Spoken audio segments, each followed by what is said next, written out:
Ever wonder why a war involving millions, a war that reshaped global politics, is often called the Forgotten War? I mean, how do you forget something that big? Well, that's exactly what we're diving into today. The Korean War, a conflict crucial to understanding the Cold War, but often overshadowed by other historical events. You're watching History Deciphered with Nathan Gale. Now, let's get started. So, picture this. A peninsula divided, two ideologies clashing, and the world holding its breath. The Korean War, fought from 1950 to 1953, was a brutal and complex conflict, often seen as a proxy war between the US and the Soviet Union.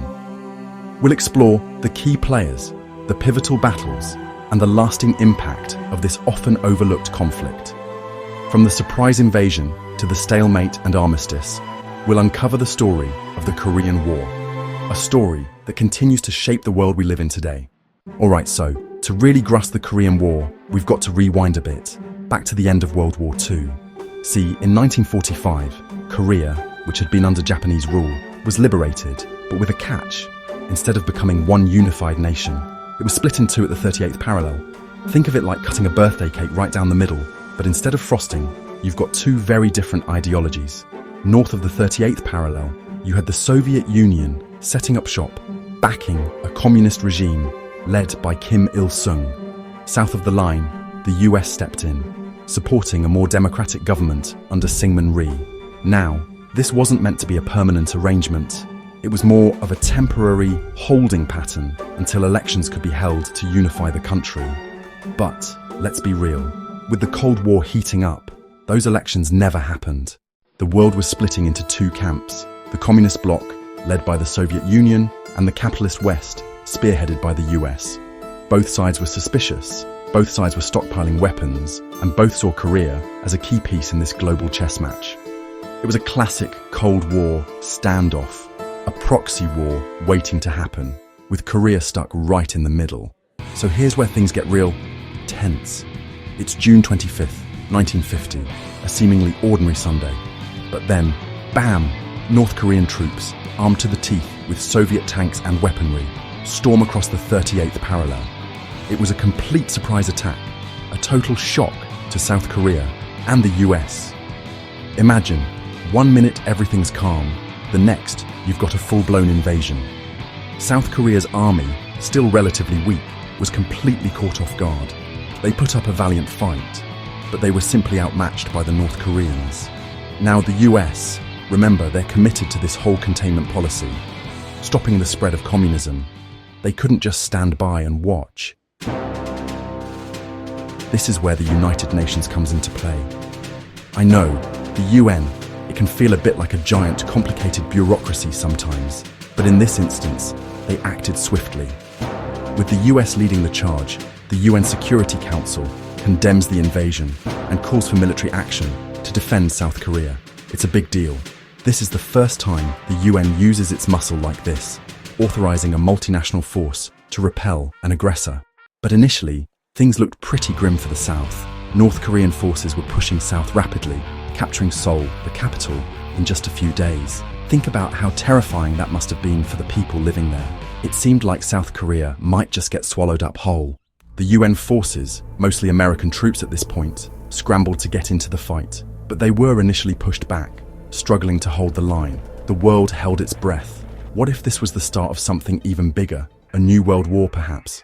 Alright, so, the situation in Korea is dire. North Korea's steamrolling south, the UN forces are struggling, and it looks like South Korea might just fall. Enter General Douglas MacArthur. This guy, he's a legend, a 5-star general, a veteran of both world wars. And he's got a plan, a seriously audacious, some might even say crazy, plan. MacArthur's thinking, we gotta change the game here. We can't just keep getting pushed around. So he proposes an amphibious landing at Incheon. Now Incheon, it's this port city near Seoul. But the thing is, it's got all sorts of problems. Narrow channels, treacherous tides, and well-defended beaches. Most of his advisors are like, General, are you sure about this? It's way too risky. But MacArthur, he's convinced it's the perfect move. A total surprise attack that'll catch the North Koreans completely off guard and cut off their supply lines. And you know what? He pulls it off. On September 15th, 1950, UN forces, mostly US Marines, storm ashore at Incheon. It's a daring gamble, a true turning point in the war. The North Koreans are stunned. They never saw it coming. The Incheon landing allows UN forces to recapture Seoul and push the North Koreans back north of the 38th parallel.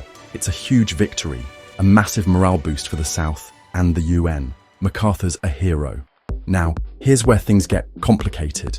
With the North Koreans on the run, MacArthur, he's feeling confident, maybe a little too confident. He pushes his troops further and further north, getting closer and closer to the Yalu River, the border with China.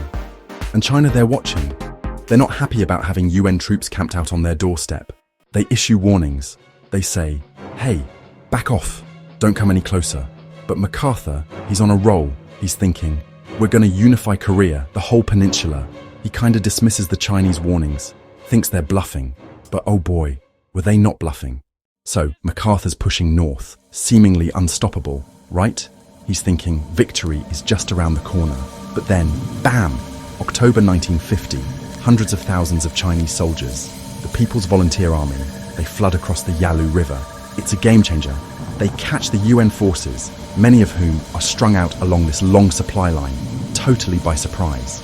And suddenly, this war that seemed like it was almost over, it explodes again. It's brutal. The Chinese, they're tough, they're determined, and they have sheer numbers on their side. One of the most horrific battles of the war takes place at the Chosin Reservoir. It's freezing cold, high up in the mountains of North Korea. The UN forces, mostly US Marines, they get surrounded by a massive Chinese force. It's a desperate fight for survival. They're outnumbered, outgunned, and the weather, it's as much an enemy as the Chinese. Think frostbite, hypothermia, just brutal conditions. But these Marines, they fight like hell. They manage to break out, inflict heavy casualties on the Chinese. But it's a Pyrrhic victory, a really costly one. The Chosin Reservoir, it becomes a symbol of the war's brutality, the sheer resilience of these soldiers fighting against incredible odds. The Chinese intervention throws everything into chaos. The UN advance grinds to a halt.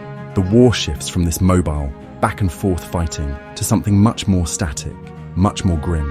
It becomes a war of attrition, a stalemate. Think trench warfare, like World War I, but in the freezing Korean mountains. Constant shelling, small-scale attacks, patrols probing enemy lines. It's just this grinding, bloody stalemate near the 38th parallel, that line that divided Korea in the first place. And the human cost? It's staggering. Millions of Koreans, soldiers and civilians, are killed or wounded. Families are torn apart, homes destroyed. The war's impact on the Korean people, it's just devastating. It's a tragedy that often gets overshadowed by the bigger Cold War narrative. But it's crucial to remember the human cost, the suffering of those caught in the middle of this geopolitical struggle. After 2 years of brutal fighting, back and forth across the 38th parallel, finally, there's a glimmer of hope. July 27th, 1953. The armistice agreement is signed at Panmunjom. It's not a peace treaty, not officially, but it does bring the fighting to an end. A ceasefire, a moment to breathe. A key part of this agreement is the creation of the Korean Demilitarized Zone, the DMZ. This heavily fortified border, it slices across the peninsula, roughly along that original dividing line, the 38th parallel.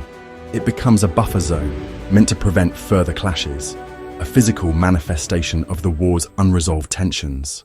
But here's the thing, the absence of a formal peace treaty means that technically, North and South Korea are still at war. This armistice, it just freezes the conflict in place. It doesn't resolve the fundamental issues that sparked the war in the first place. It's like hitting pause on a movie, right in the middle of a really tense scene.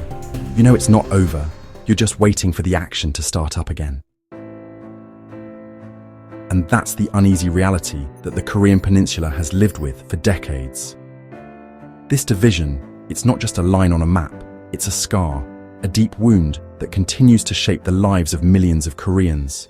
Families separated, a nation fractured, and the constant threat of renewed conflict hanging in the air. It's a legacy of division, a reminder of the war's unfinished business. All right, so we've talked about how the war played out, the back and forth, the frozen conflict, but let's get real. History isn't just about dates and battles, it's about people, perspectives, and, frankly, A whole lot of messy, complicated stuff. The Korean War, absolutely no exception. Let's start with the United States. From their point of view, this was about stopping the spread of communism, pure and simple. Containment, the domino theory, these were the buzzwords. They saw North Korea's invasion as a direct threat to the free world and felt they had to step in, draw a line in the sand. It was a noble cause, defending democracy against tyranny. At least that's how it was framed. Then there's North Korea's perspective. They saw it as a war of liberation, a fight to reunite their homeland under one banner, their banner, the US. In their eyes, just another imperialist power meddling in their affairs. Kim Il-sung, he positioned himself as the true leader of a unified Korea, fighting against foreign aggressors. South Korea, caught in the middle, they definitely didn't want to be absorbed by the North. They wanted to protect their own newly formed democracy. They saw the North's invasion as an act of aggression, a violation of their sovereignty. For them, the war was about survival, plain and simple. And then there's China. They weren't initially involved, but when the UN forces got too close to their border, well, that changed things. They saw it as a threat to their own security, and they weren't about to let that slide. They entered the war to push back the UN forces, to create a buffer zone, and to support their communist neighbor. So, 4 different players, 4 very different interpretations of the same conflict. And here's where the historical debate gets even more interesting. Was it a civil war, a proxy war, or some tangled combination of both? Some historians argue that the Korean War was primarily a civil war, fueled by internal Korean divisions and the unresolved legacy of Japanese colonialism. They point to the fact that Koreans were fighting on both sides, that there were internal political struggles within both North and South. Others argue that it was primarily a Cold War proxy conflict, a battleground for the larger ideological struggle between the US and the Soviet Union. They point to the international involvement, the support provided to both sides by the superpowers, the fact that the war became a testing ground for Cold War strategies and weapons.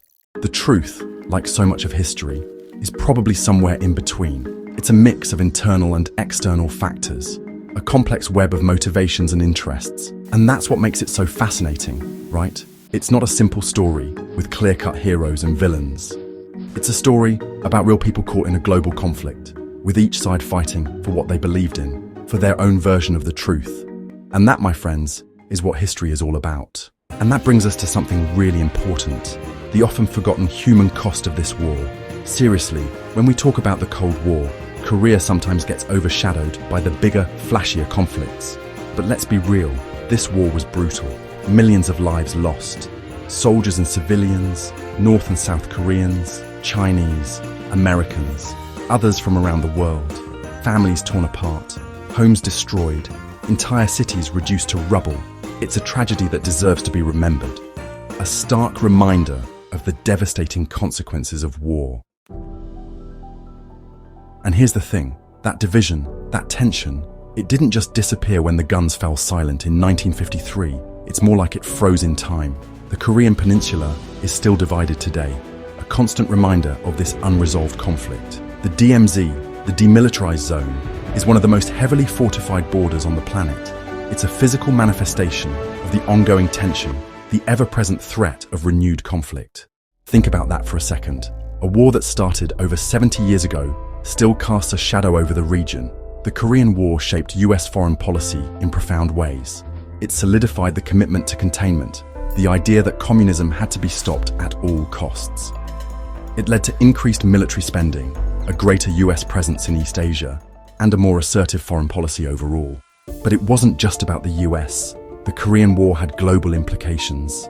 It strengthened the UN's role in international security, albeit a role heavily influenced by the US, and it demonstrated the devastating potential of proxy wars where superpowers fight indirectly through smaller nations. The legacy of the Korean War is one of unresolved conflict, of enduring division, and most importantly, of immense human suffering. It's a reminder that peace is fragile, that war has lasting consequences, and that we must always strive to find diplomatic solutions to international disputes. So, next time you hear about tensions on the Korean Peninsula, remember the Korean War. Remember the forgotten war. Because understanding the past, well, that's our best hope for shaping a more peaceful future. This is Nathan Gale with History Deciphered. Thanks for watching.